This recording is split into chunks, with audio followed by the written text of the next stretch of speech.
高雄的鼓山渔港有采购示牌，讲遮袂当钓鱼，不过也是有真侪民众来遮钓，是因为遮的钓客呢会甲真行道占钓的影响到过路人，甚至有的人互鱼线搞到就会跋倒，安尼是真危险。海洋局表示讲会先开款钓单，未来加强巡查，刷落来违规就会开罚单咯。天气当小热，鼓山渔港也是有钓客，就算讲规身躯包安安，也是要来钓鱼啊。毋过渔港明明有插牌啊警告，遮袂使钓鱼啊。就民众发现钓客的鱼钓啊会占用人行道挡路，居民表示讲过去捌有钓客无注意，游客互鱼钓啊摔着受伤，甚至居民若口渴，阁会互钓客歹，认为警方爱严格处理。钓鱼的人是看海啊。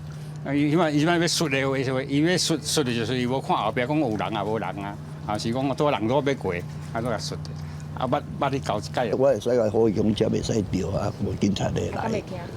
啊，伊爱听就听，无爱听有叫做麻烦会拍人啊，啊拍你知道吗？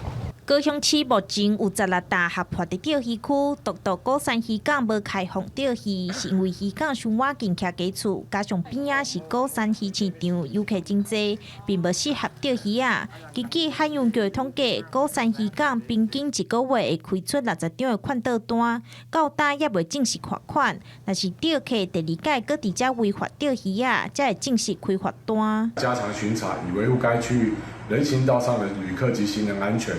最后呼吁钓友应选择于公告开放区域垂钓，如临近的高雄港第一港口北防波堤靠西子湾的部分，可享受钓鱼的乐趣，也避免触法。海洋局表示讲，鼓山渔港现场拢有插牌啊，警告袂使钓鱼，若是看到无效，会依照渔港法来罚3万到15万。未来会加强巡查，维护用路人安全。记者钟义辉、吴志宏高雄报道。